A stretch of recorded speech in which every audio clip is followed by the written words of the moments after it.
안녕하세요. 까치살모입니다. 여러분 혹시 쉴드 AI라고 아시나요? 아마 이건 여러분도 기억하고 있을 텐데요. 작년에 카이에서 쉴드 AI의 AI 개발 프로그램을 사용하기로 계약을 했는데 그로 인해서 KF-21을 한 대 생산할 때마다 쉴드 AI에 100억씩을 지불해야 한다는 말도 안 되는 이야기가 나오기도 했는데요. 당연히 이 말은 사실이 아니었고 그 당시 카이는 본인들이 개발하고 있는 무인 전투기의 AI를 개발하기 위해서 쉴드 AI의 AI 프로그램을 사용하기 위한 계약을 한 것에 불과했죠. 아무튼 그래서 바로 이 사건 때문에 국내에는 쉴드 AI가 많이 알려졌는데요. 이번에 우리나라의 LIG와 쉴드 AI가 쉴드 AI의 수직이 착륙 무인기인 VBAT에 LIG가 개발한 LMDM이라는 미사일을 탑재하고 발사하는 시험을 하기로 계약을 체결했습니다. 그런데 여러분 LMDM이라는 미사일을 들어본 적이 있나요? 아마 다들 처음 들어보셨을 것입니다. 그럼 LIG의 LMDM이라는 미사일은 무슨 미사일일까요? 그래서 오늘은 그 이야기를 해볼까 합니다. 그 전에 앞서서 몇 년 전에 신분을 숨기고 정보활동을 하는 우리나라의 블랙요원들에 대한 정보를 중국에 넘긴 군무원 사건이 있었는데요. 이번에 최종 대법원 확정 판결이 나왔네요. 대법원은 이 사람에 대해서 20년형의 선고를 확정했다고 합니다. 보니까 1심부터 20년형이었고 1심과 2심도 전부 20년형이었고 대법원에 가서도 형량이 줄어들지 않고 확정이 되었네요.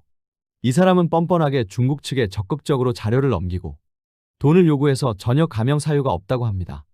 그렇다고 해도 이 사람이 한 행동은 우리나라의 블랙요원들의 목숨까지도 위험하게 한 행동인데 고작 20년형이라는 게 오히려 너무 짧다고 생각이 되네요. 그리고 에스토니아가 우리 천무를 구매한 것에 이어서 엘셈도 구매한다는 소식이 있었는데요. 솔직히 제 개인적인 생각으로는 이건 별로 가능성이 높아 보이지 않습니다. 왜냐하면 에스토니아가 10억 유로를 사용해서 탄도미사일 방어가 가능한 장거리 요격 시스템을 도입하는 사업을 하고 있다고는 알려져 있는데요. 문제는 이 사업에서 지금까지 거론되던 후보는 미국의 패트리어트, 그리고 이스라엘의 다비드 슬링, 그리고 독일의 SAMPT입니다. 보시면 알겠지만 전부 하층 방어 미사일이고요. 결론은 에스토니아를 비롯해서 동유럽의 상층 방어는 미국이 설치한 이지스 어쇼어가 담당을 하고 있고 그래서 동유럽 국가들, 특히 크기가 많이 작은 나라들이 찾는 탄도미사일 방어 시스템은 주로 하층 방어 시스템입니다. 그런데 우리의 천궁도 아니고 엘셈이라니. 이건 좀 아니라고 봅니다. 아무튼 어찌되었든 에스토니아가 엘셈의 도입을 고려하고 있다는 소식이 있기는 하네요. 그리고 이번에 LIG가 UAE의 무인기 전시회인 UMEX 2026에 참여하고 있는데요. 이 자리에서 LIG가 UAE 현지의 생산시설 구축을 추진 중이라는 소식이 나왔는데요. 여러분도 알겠지만 UAE는 사우디와 마찬가지로 자체적인 방산업체를 많이 만들어서 방위산업을 육성하고 있는데요. 그래서 외국 기술을 들여와서 UAE 현지 회사에 의해서 생산하는 일을 많이 하고 있습니다. 대표적인 예가 우리 LIG에서 개발했던 수출용 대전차 미사일인데요. 이 미사일은 UAE의 요구에 의해서 개발되었고 그리고 지금 LIG는 UAE 현지 방산업체에게 이 기술을 이전해주고 있는 것으로 알고 이 미사일은 UAE 현지에서 UAE 현지 기업에 의해서 생산되게 되어 있습니다. 그래서 결론은 이 미사일은 우리는 개발만 해주고 UAE 현지 기업에서 생산을 하게 되는데요. 이것과 관련해서 최근에 UAE는 꾸준히 우리 엘셈에 대한 관심을 표명했고 그래서 제가 과거에 사우디와 UAE가 엘셈을 최대한 빨리 받기 위해서 경쟁을 하고 있다는 이야기도 한 적이 있는데요. 그리고 이번 행사에서도 UAE 측은 우리 엘셈에 대해서 지대한 관심을 표명했다는 것을 보니 아마 LIG가 UAE 현지에 생산 거점을 마련하고 UAE 현지에서 엘셈을 생산하려고 하는 게 아닌가 하는 생각을 하게 합니다. 왜냐하면 엘셈이 개발 완료되었지만 초반에는 우리 한국 군용을 생산해야 하고 그리고 첫 수출은 사우디가 선점했다는 소식도 있기 때문에 결론은 UAE는 우리 한국군과 사우디의 엘셈이 어느 정도 배치된 다음에 미사일을 받을 수 있습니다.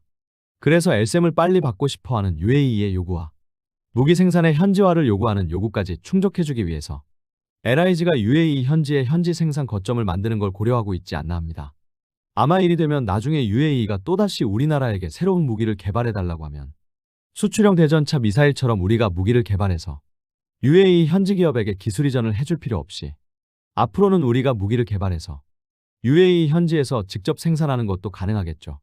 그래서 이런 점 때문에 LIG가 UAE 현지에 생산 거점을 만들려고 하는 게 아닌가 하는 생각을 하네요. 그리고 제가 저번 영상에서 노르웨이의 천무 판매 이야기를 하면서 우리가 노르웨이에 천무를 판매하게 되면 노르웨이의 RCWS를 구매해야 할 거라고 이야기했는데요. 그것에 대해서 거부감을 표현하신 분들이 많습니다. 그런데 이건 어쩔 수 없습니다. 이건 무조건 해주어야 하는 일입니다. 이건 비단 노르웨이뿐만 아니라 그 어떤 나라든 모든 나라들은 무기를 구매하면서 절충교역을 원하기 때문에 절충교역을 안 들어준다는 건 있을 수가 없습니다. 절충교역의 특징은 분명 무기는 업체가 판매하는데 절충교역을 들어주는 건 업체가 아닌 정부입니다. 그래서 업체 입장에서는 손해가 없습니다. 웃기는 이야기이지만 정확히는 절충교역은 절대로 공짜가 아닙니다. 절충교역은 다 무기 가격에 포함되어 있습니다. 그래서 절충교역률을 높게 원하게 되면 무기 가격도 같이 상승을 합니다. 대표적인 예가 우리나라인데요. 우리나라는 대략 60% 정도의 절충교역을 요구하는데 저번에 보니 유영원 의원이 절충교역률을 낮추자고 주장하더군요. 왜냐하면 사실상 우리나라가 무기를 가장 많이 구매하는 나라는 미국과 이스라엘인데 이 나라들은 절충교역을 잘 지키지도 않고 절충교역률이 높으면 무기 가격만 비싸진다는 거죠. 그래서 어차피 미국이 절충교역을 잘 지키지도 않으니 절충교역률을 낮추어서 무기 가격이라도 낮추자는 것입니다. 당연히 이건 미친 소리입니다. 상대국이 절충교역을 잘 지키지 않으면 그냥 그 나라에서 무기를 사지 말아야지. 우리의 거래 상대국이 절충교역 이행률이 낮다는 이유로 절충교역률을 낮추어서 무기 가격을 인하시키자는 건 말도 안 되는 헛소리이고 말 그대로 검은머리 미국인이라고 보시면 됩니다. 그리고 당연히 무기를 구매할 때도 마찬가지지만 우리가 무기를 판매할 때도 마찬가지입니다. 우리가 무기를 판매할 때도 상대국이 요구하는 절충교역을 얼마나 잘 이행하느냐에 따라서 상대국에 대한 신뢰도가 상승을 하는 것입니다. 그래서 특히 제가 싫어하는 나라가 이스라엘인데요. 뭐 정도의 차이만 있지 이스라엘이나 미국이나 마찬가지인데 이 나라들은 상대국이 절충교역을 요구하면 그만큼 무기의 가격을 비싸게 받고 나중에 절충교역을 이행하지 않고 비싸게 받은 무기 가격으로 절충교역 미이행에 따른 벌금을 내게 됩니다. 통상 벌금은 미이행률의 10%로 알고 있습니다. 정말 특히 이 방법을 많이 쓰는 나라가 이스라엘이고 제가 그래서 이스라엘에서 무기를 사는 걸 극혐하는 것입니다. 그래서 우리도 앞으로 계속 무기를 판매하기 위해서는 절충교역을 충실하게 이행해야 하고 특히 선진국들, 지금 같은 경우를 보면 노르웨이나 캐나다 같은 나라들은 전부 절충교역률 100%를 원합니다. 그래서 이건 마치 무게추와 같은 건데요. 결론은 무조건 상대국가에 무기를 판매하는 걸 기뻐할 일이 아니라 우리가 상대국에 무기를 판매하고 절충교역으로 어떤 걸 해주고 그럼 실질적으로 남는 이익이 얼마이냐가 중요한 것이고 제가 봤을 때 노르웨이에 대한 천무 판매는 한화와의 RCWS 공동생산 정도라면 우리에게는 이익이라고 보는 것입니다. 분명 노르웨이의 콩스버그사는 세계 최고의 RCWS 회사이고 그래서 이번 기회에 한화를 통해서 이 회사의 기술을 도입하는 것도 손해는 아니라고 보는 것입니다. 그리고 이것과 관련해서 지금 가장 중요한 게 바로 캐나다 잠수함 사업인데요. 지금 연일 많은 언론에서 독일은 정부가 나서서 패키지 전략으로 대응을 하는데 우리는 무엇을 하느냐라고 이야기하면서 우리도 패키지 전략으로 나가야 한다고 합니다. 이 사람들 말을 들어보면 캐나다 사업을 따기 위해서 무조건 퍼주어야 한다는 식으로 이야기하는데요. 그런 언론사들이 있다면 여러분은 걸러버려야 합니다. 그런 언론사들은 둘 중에 하나입니다. 이번 사업이 실패하면 그 책임을 우리 정부 잘못으로 몰아가려는 정치적 의도가 있는 언론, 아니면 한화에게서 무언가 대가를 받은 언론 둘 중에 하나입니다. 물론 당연히 독일뿐만 아니라 우리나라도 캐나다에 이미 패키지 제안을 하고 있습니다. 그것 때문에 강훈식 비서실장이 캐나다를 방문하는 것이고요. 그런데 이 사업을 따기 위해서 무조건 캐나다의 요구를 전부 들어줄 수는 없고 당연히 들어줄 수 있는 게 있고 없는 게 있는 것입니다. 그래서 지금 우리나라의 일부 전문가들이나 생각 있는 밀리터리 전문가분들이 하는 이야기가 특히 캐나다가 요구한 자동차 공장을 건설해 주어서는 안 된다는 이야기입니다. 우리 현대는 1989년에 캐나다 브루몽 지방에 연간 10만 대 정도의 자동차 공장을 건설한 바가 있지만 4년 만에 철수한 적이 있고 캐나다의 자동차 시장 규모도 별로 크지 않아서 연간 150만 대 정도에 불과하기 때문에 캐나다의 자동차 공장을 건설해서는 절대로 캐나다 내수 수요만으로는 흑자를 기록할 수 없다는 것입니다. 그래서 만일 우리가 캐나다의 자동차 공장을 건설하면 수출 위주의 자동차 공장을 건설해야 하고 그렇다는 건 우리나라에서 만들어서 수출하는 자동차의 수량을 줄이고 캐나다에서 그만큼의 수출 물량을 생산해야 하기 때문에 우리에게는 엄청나게 손해라는 것입니다. 실제로 독일도 패키지 제안에서 폭스바겐의 캐나다에 대한 투자를 확대하겠다고 하고는 있지만 독일도 캐나다의 자동차 공장을 건설해주겠다고는 하고 있지 않습니다. 그래서 많은 생각 있는 전문가들은 캐나다의 자동차 공장을 건설해줄 바에는 이 사업을 포기하는 게 좋다고 이야기하고 있습니다. 이런 게 바로 절충교역인 것입니다. 무기 수출에 있어서 절충교역을 전혀 안 들어줄 수는 없습니다. 그렇기에 어느 선까지는 들어주어야 하고 그래서 마치 저울추 같은 것입니다. 이 정도까지는 가능하지만 이 이상을 들어줄 바에는 사업을 하지 않는 게 좋다는 선이 있고 무조건 이 선은 지켜져야 합니다. 이 선을 넘기고 사업을 수주해봤자 당연히 무기를 판매하는 업체에게는 이득이겠지만 국가적으로는 손해입니다. 그래서 정확한 저울추를 설정하고 그 이상은 절대로 들어주어서는 안 됩니다. 실상은 이런 문제 때문에 무기 수출이라는 건 어떻게 보면 보이는 것만큼 국가의 큰 이익이 아니라는 지적도 많기도 합니다. 그럼 이런 이야기는 여기까지 하고 다시 쉴드 AI로 넘어와서 이 회사는 2015년에 설립된 미국의 스타트업 방산회사로 AI를 활용한 다양한 무기를 개발하는 회사로 얼마 전에는 XBAT라는 수직이 착륙 무인 전투기를 선보여서 사람들의 이목을 집중시키기도 했던 회사입니다. 특히 이 회사가 우리나라에서 많이 알려진 이유는 바로 작년에 카이가 쉴드 AI와 무인 전투기용 AI 개발에 대한 용역을 체결하면서 이번 용역으로 인해서 KF-21 전투기 한 대 만들 때마다 100억씩 지불해야 한다는 이야기가 나오면서인데요. 물론 이건 사실이 아니었고요. 그래서 이 회사는 우리나라 회사들과도 많이 연관이 되어 있습니다. 아무튼 그래서 지금 이 회사는 미국의 주요 방산 스타트업 회사 중에 하나이고 그 중심 분야는 AI의 군사적 활용입니다. 특히 그 중에서도 우리들에게 많이 알려진 게 XBAT라는 수직 이착륙 무인 전투기이고요. 또 VBAT라는 수직 이착륙 무인기도 있는데요. VBAT는 전장 3.8m, 전폭 2.9m, 그리고 무게 73kg의 상대적인 소형 드론이고 이 기체의 특징은 단일 엔진의 덕티드 팬 방식의 추진 시스템을 이용해서 수직 이륙하고 수평 비행으로 전환해서 비행을 한다는 것으로 그래서 상당히 좁은 공간에서도 운용 가능하다는 특징이 있습니다. 그리고 지금 이 무인기는 미국 육해공군과 해병대 심지어는 해안경비대 등 미국의 모든 군대에서 운용하고 있고 수출도 많이 이루어져서 인도네시아, 일본, 네덜란드, 그리스 등에서 운용하고 있고 지금 인도에서도 도입을 고려하고 있는 상당히 성공한 수직 이착륙 무인기인데요. 그런데 이번에 UAE의 아부다비에서 무인기 전시회인 UMEX 2026이 열렸는데요.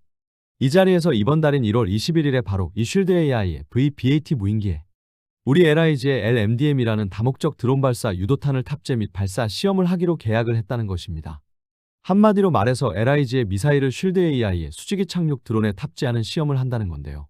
아마 이번 계약은 쉴드 AI의 VBAT에도 상당히 중요한 계약일 것입니다. 왜냐하면 지금까지 이 무인기는 무장을 장착하지 않고 순수하게 정찰용으로만 사용되었기 때문입니다. 그래서 이번 계약은 VBAT의 첫 무장 결합 시험인 것입니다. 그런데 여기서 여러분 LIG의 LMDM이라는 미사일이 무엇인지 아세요? 아마 아무도 모르실 것입니다. 솔직히 저도 처음 들어본 미사일입니다. 그럼 이게 무엇이냐라고 했을 때 이 미사일은 레이저 유도 방식의 미사일이라고 하는데요. 그럼 LIG에서 개발한 미사일 중에서 레이저 유도 방식의 미사일이 무엇이 있을까요? 우선 LIG가 개발한 반능동 레이저 유도 방식의 미사일 중에 73kg의 무인기에 탑재가 가능할 것으로 추정되는 미사일은 두 종류가 있습니다. 우선 40mm 유도 로켓이 있는데요. 이 미사일은 과거 우리 군에서 40mm 유탄 발사기에서 발사가 가능한 미사일을 개발해달라고 하면서 개발에 들어간 미사일로 정작 우리 군은 그 당시 LIG가 40mm 미사일을 개발하자 정작 40mm에는 관심을 보이지 않고 20mm 손목 발사 미사일에 더 관심을 가지면서 채택이 되지 않았고 그래서 LIG는 이 미사일을 무인기용으로 용도를 전환했고 그러면서 가격을 낮추기 위해서 열영상 방식에서 반능동 레이저 유도 방식으로 유도 방식을 변경하고 이걸 LIG가 개발하고 있던 물자 수송용 하이브리드 드론에 탑재를 해서 우리 군에게 화력 지원용 드론으로 제안을 했던 미사일입니다. 그러나 정작 우리 군은 이 미사일이 탑재된 드론보다는 풍산의 화력 지원 드론에 더 관심을 가지고 그래서 지금은 풍산의 무인기가 개발 중이고 이 무인기는 채택이 되지 않으면서 미사일은 사장되었습니다. 그리고 이 미사일 말고 또 한 가지 후보는 바로 비공투입니다. 그럼 비공투라는 미사일은 무엇이냐라고 했을 때 여러분도 비공은 잘 아시죠? 우리가 개발한 70mm 유도 로켓인데요.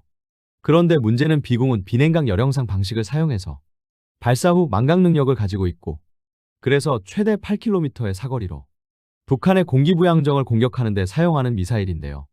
문제는 비공은 바다에서만 사용할 수 있고 육상에서는 사용할 수 없습니다. 왜냐하면 비공은 비냉각 열영상 시커를 사용하고 있고 그래서 비공의 열영상 시커는 가격은 저렴한 대신에 냉각 방식의 열영상에 비해서는 해상도가 높지 못합니다. 그로 인해서 상대적으로 열잡음이 심하지 않은 바다에서는 사용이 가능하지만 열잡음이 심한 육상에서는 사용하는 게 불가능합니다. 그래서 LIG에서 개발한 게 비공투라는 것으로 이 미사일은 비공 미사일의 시커를 비냉각 열영상에서 미국의 헬파이어 미사일과 같은 반능동 레이저 유도 방식으로 방식을 변경한 미사일입니다. 쉽게 이야기해서 미국에서 많이 사용하고 있는 APKWS 70mm 유도 로켓과 같은 방식을 사용하는 것입니다. 참고로 미국에서는 APKWS를 전투기에 탑재해서 적 무인기를 요격하는 데도 사용하는데요.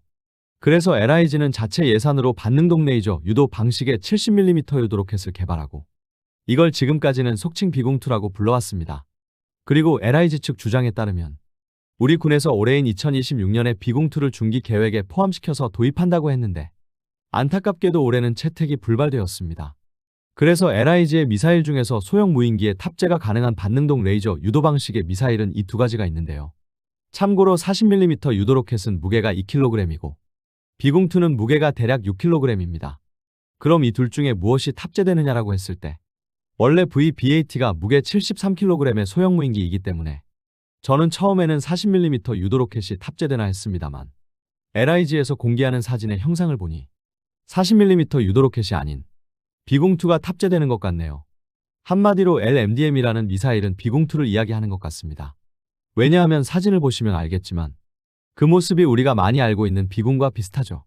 그리고 40mm 유도 로켓은 원래 40mm 유탄 발사기용으로 개발이 시작되어서 미사일의 길이가 훨씬 짧습니다.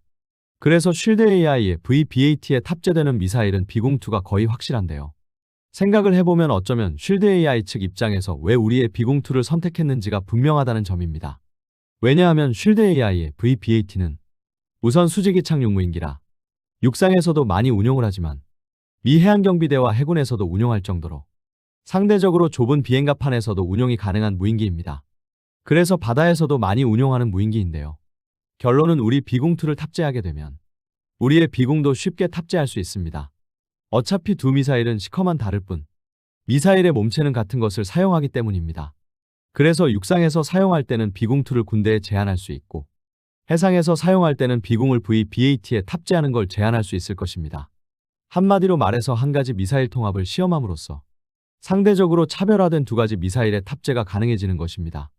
그래서 제가 보기에는 쉴드 AI가 VBAT의 주력 무장으로 우리 비공투를 선택한 게 아닌가 합니다. 그리고 솔직히 이 VBAT라는 무인기가 좀 탐이 나기도 하고요.